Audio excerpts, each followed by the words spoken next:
Hi hello എല്ലാവർക്കും നമസ്കാരം. അപ്പോ നമ്മുടെ വീഡിയോയിൽ നമ്മൾ നോക്കാനായിട്ട് പോകുന്നത് നമ്മുടെ ബ്രഹ്മാണ്ഡ ചിത്രം എമ്പുരാന്റെ ലേറ്റസ്റ്റ് അപ്ഡേറ്റ്സുകളാണ്. അപ്പോ ആരാധകർ കാത്തിരുന്നത് പോലെ തന്നെ മാർച്ച് 27-ന് ചിത്രം തിയേറ്ററുകളിൽ എത്തും എന്ന് ഉറപ്പിച്ചിരിക്കുകയാണ്. അതുപോലെ തന്നെ ചിത്രത്തിന്റെ ആദ്യ ഷോ രാവിലെ 6 മണിക്കാണ് എന്നുകൂടിയുള്ള അപ്ഡേറ്റ് വന്നു കഴിഞ്ഞു.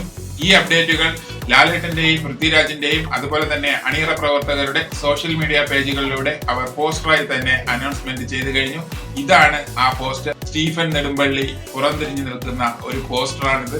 മോളിവുഡ് കണ്ടതിൽ ഏറ്റവും വലിയ സിനിമയായിട്ടുള്ള എമ്പുരാൻ ഇനി തിയേറ്ററുകളിലേക്ക് എത്താനായിട്ട് വെറും 11 ദിവസങ്ങൾ കൂടി മാത്രമേ ഉള്ളൂ. ഇതിനോടകം തന്നെ അമേരിക്കയിൽ അഡ്വാൻസ് ബുക്കിംഗ് ആരംഭിച്ചു എന്നുള്ള വാർത്തകളും വരുന്നുണ്ട്. ലൈക്ക പ്രൊഡക്ഷൻസിന്റെ മന്ദഗതിയിലുള്ള പോക്ക് കാരണം റിലീസ് തീയതി മാറ്റിവെക്കുമോ എന്ന് ചിന്തിച്ചിരുന്ന സമയമുണ്ടായിരുന്നു. പക്ഷേ അതെല്ലാം കാറ്റിൽ പറത്തി ശ്രീഗോകുലം മൂവീസ് കൂടി എത്തുമ്പോൾ ചിത്രത്തിന് 3 നിർമ്മാതാക്കളാവുകയാണ്. അപ്പോ ബ്രഹ്മാണ്ഡ ചിത്രം എമ്പുരാന്റെ കൂടുതൽ വിശേഷങ്ങളുമായി നമുക്ക് മറ്റൊരു വീഡിയോ കാണാം. Okay, thank you, by.